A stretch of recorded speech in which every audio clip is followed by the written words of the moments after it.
Hey guys, so today I wanted to show you a beginner's guide into shooting manual on your DSLR. And today I have my Canon 5D Mark III with my Canon 50mm 1.2 lens. So there's three things that we're going to focus on with shooting manual, which is the shutter, the aperture, and the ISO. So I really love shooting manual because you have full control over what your images look like. So with my style, I love to shoot quite sharp but with a nice depth of field. So I typically tend to shoot at a low aperture of like f1.2 or f2 to get that kind of style. I also really love shooting manual because it makes editing super easy in Lightroom when all your photos look exactly the same and your settings aren't shifting all over the place in between every photo. I find that when I shoot, well, I don't shoot auto. I actually don't know how to put this camera on auto, but I think that's the A+. I'm pretty sure that's auto. Anyway, I find that if you put your camera on auto, I tested it out yesterday when we were taking some photos at the lake, and I would point the camera at the landscape, and 1 second the aperture would be at f5.6, and then it would jump up to 9, and then it would jump down to 3. And so if I was to do a fashion photo shoot like that, every single photo would look different. One photo would be tack sharp with no bokeh in the background, and then the next photo would have bokeh. So yeah, that's why I shoot manual all the time. I've literally never taken my camera off this little M section. So I'll give you a quick rundown of what the shutter speed, aperture, and ISO is, but this isn't a video about that. So if you want to check out and read about what it is for yourself, you can go ahead and do that. But basically, the shutter is the mirror inside the camera flipping open and closed every time you take a photo. On the 5D Mark III, you can have it as fast as 1/8000, and if you want to do, there's a mosquito. If you want to do a long exposure, you can have it as low as 30 seconds. So the mirror will stay wide open for 30 whole seconds. The aperture are the blades inside your lens. So if you have it at f1.2, the blades will be wide open, resulting in a lot of light coming into your photo and a really wide depth of field. So that's how you get the style of bokeh and a blurry background. If you put your aperture higher, say like 5.6, the blades close, so you get less light in your photos and it's a lot sharper as well. And then we have ISO, which is your sensor sensitivity, and I always leave it at the lower setting, which is 100. And you can also bring it up to like crazy numbers, like 100,000 if you like really need to, if you're taking photos like at night or if it's really dark. But the higher your ISO is, the more grainy your image is. On the 5D Mark III, I normally don't like to go past 6400. I find that anything beyond that is a little bit too grainy for my liking. So I like to keep it between 6400 and 100 when I'm shooting. So jumping into actually shooting on manual, I know it can be a little bit daunting at first if you've never done it before, or if you've always shot on auto, or even if you shoot on aperture or shutter priority. But I swear to you, once I teach you the way that I do things and how I think about things, and you go out and practice this, it honestly becomes second nature in no time. I've got a bunch of behind the scene videos from some fashion shoots that I did here in Poland, and you can see in those videos that shooting in manual, it really doesn't take any time away from the shoot. It doesn't take anything out. It really only makes you a stronger photographer, in my opinion. Yeah, so let's get into it. Normally when I'm shooting personal work like a test shoot, or I'm traveling, or it's just photos for myself, I like to leave my aperture wide open at 1.2 because I just really love the style of that bokeh in the background, that really blurry look. It's just what I love. So I leave it at 1.2.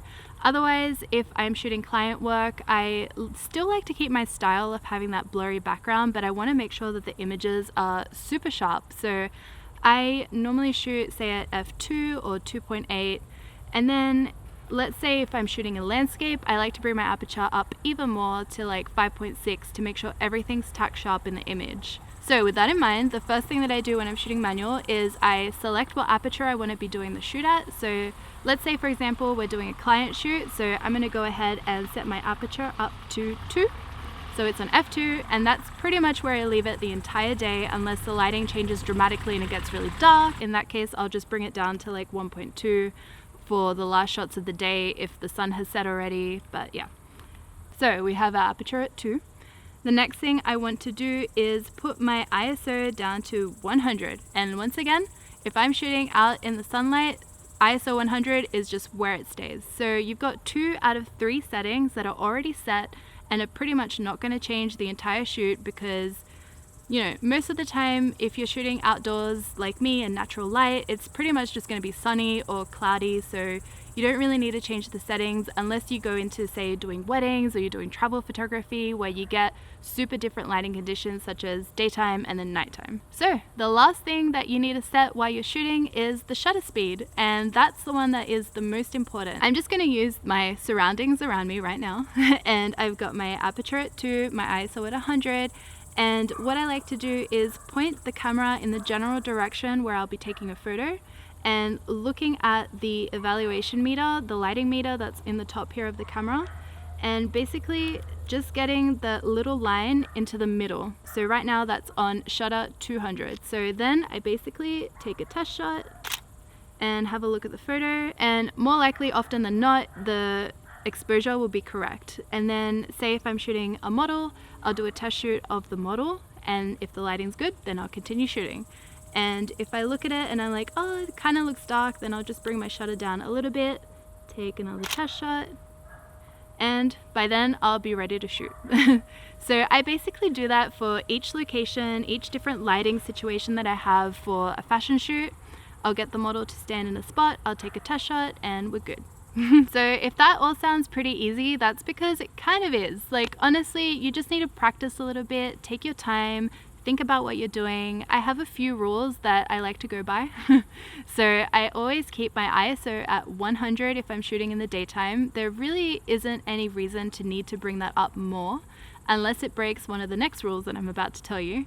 And that is, I also don't like to bring the shutter less than 1/200, and this is to eliminate movement blur in my photo shoots. For me personally, in my style of photography, I kind of like my photos to look a bit like a movie still, like a moment that's happened and it's just been like captured there on the spot. So for me, I don't like movement blur in my imagery, so I don't let my shutter go less than 1/200. And that is pretty much it for my beginner's guide to shooting in manual. I hope that this has inspired you to maybe try shooting manual if you haven't yet. If you're too nervous to shoot manual for the first time with a model, I would totally recommend to just, you know, go out with your friends for like a picnic or to a lake and just take some photos of them and try shooting manual the whole day and see how you go with it. Or even just go for a walk or take photos in your garden, take photos of your cat. You know, there's heaps of ways that you can practice shooting manual. So I hope you guys enjoyed this tutorial about shooting manual on your DSLR, and I hope it's taught you something. If you haven't already, please subscribe to my channel. I put out 3 new videos a week and I love to teach, so I've got heaps of tutorials. I've got lots of Lightroom tutorials, vlogs, and fashion shoot behind the scene videos as well. And I'll see you guys all next time. Bye!